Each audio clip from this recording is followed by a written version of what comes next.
South China सी के बाद हिंद महासागर पर चीन की काली निगाहें गड़ी। समंदर में भारत को घेरने के लिए चीन म्यांमार से लेकर पाकिस्तान और बांग्लादेश तक अपनी जड़ें जमाने की कोशिश कर रहा है। लिहाजा चीन की चालबाजियों को कुचलने के लिए भारत ने अब राफेल के नेवल वर्जन का सफल परीक्षण कर लिया, जो जल्द ही आईएनएस विक्रांत पर तैनात हो सकता है।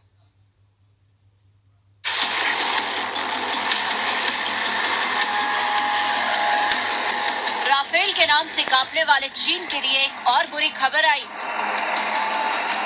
अब चीनी युद्धपोतों को खाक में मिलाने वाला राफेल का जुड़वा भाई भी तैयार हो चुका है। गोवा में राफेल के नेवल वर्जन का सफल परीक्षण हो चुका, जिससे दुश्मन की सांसें उखड़ी हुई। राफेल के नेवल वर्जन यानी राफेल एम के लिए हालात ठीक वैसे ही बनाए गए थे जैसे स्वदेशी विकसित विमान वाहक पोत आईएनएस विक्रांत पर होती। भारतीय नौसेना का सारथी बनने के लिए फ्रांस का राफेल एम और अमेरिका के F-18 हॉर्नेट में कड़ी टक्कर, जिसमें राफेल का पलड़ा भारी पड़ता नजर आता है।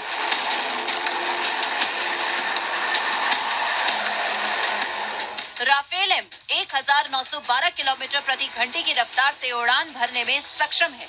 वहीं अमेरिकी F-18 हॉर्नेट 1915 किलोमीटर प्रति घंटे की रफ्तार से उड़ने की क्षमता रखता है। दोनों की रेंज की बात करें तो राफेल एम की रेंज 3700 किलोमीटर है, वहीं F-18 हॉर्नेट की रेंज राफेल से कम यानी 3330 किलोमीटर है। राफेल के समुद्री वर्जन का वजन 10,300 किलो है, वहीं F-18 हॉर्नेट काफी भारी है, इसका वजन 14,552 किलो है।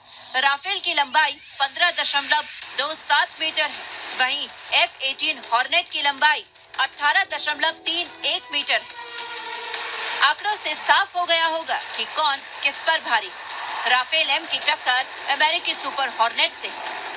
भारतीय नौसेना की ओर से 44,000 टन के आईएनएस विक्रांत पर तैनाती के लिए संभावित खरीद के लिए दोनों विमानों को परखा जा रहा है।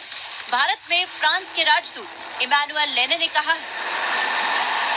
राफेल मरीन की भारत के विमान वाहक पोत से उड़ान भरने की क्षमता देखने के लिए परीक्षण किए गए और ये अच्छे रहे। भारत के नए विमान वाहक पोत को स्काई जंप लॉन्च शिप की तरह डिजाइन किया गया, जिससे कोई विमान आसानी से युद्धपोत पर लैंड कर सकता है। राफेल का नेवल वर्जन इंटरनेशनल फ्यूल के साथ ज्यादा हथियार ले जा सकता है। राफेल मरीन परमाणु हमला करने में सक्षम है, जो हवा से हवा में मार करने वाली मिसाइल उल्का, हवा से जमीन पर मार करने वाली मिसाइलें स्कैल्प और हैमर से लैस है। साथ ही राफेल एम प्रिसीजन गाइडेड गोला बारूद भी ले जा सकता है, जो लड़ाकू हवाई गश्त में भी काम आता है। राफेल एम विमान का जनवरी में 12 दिनों तक गोवा के आईएनएस हंसा केंद्र से परीक्षण किया गया और इसके लिए 283 मीटर की कृत्रिम स्की जंप सुविधा का इस्तेमाल किया गया, जिसमें राफेल सटीक बैठ। वहीं बोइंग के सुपर हॉर्नेट यानी कि FA-18 विमानों को भी भारत को बेचने के लिए पेशकश की जा रही और जल्द ही इनका भी आईएनएस हंसा पर राफेल एम की तरह परीक्षण हो सकता है। अगस्त 2022 में भारतीय नौसेना को पहले स्वदेशी एयरक्राफ्ट कैरियर आईएनएस विक्रांत मिल सकता है, जो अरब सागर और बंगाल की खाड़ी में जबरदस्त परीक्षण के दौरे से गुजर रहा है, जिसमें राफेल के साथ आईएनएस विक्रांत के डेडली कॉम्बो को परखने की तैयारी हो रही।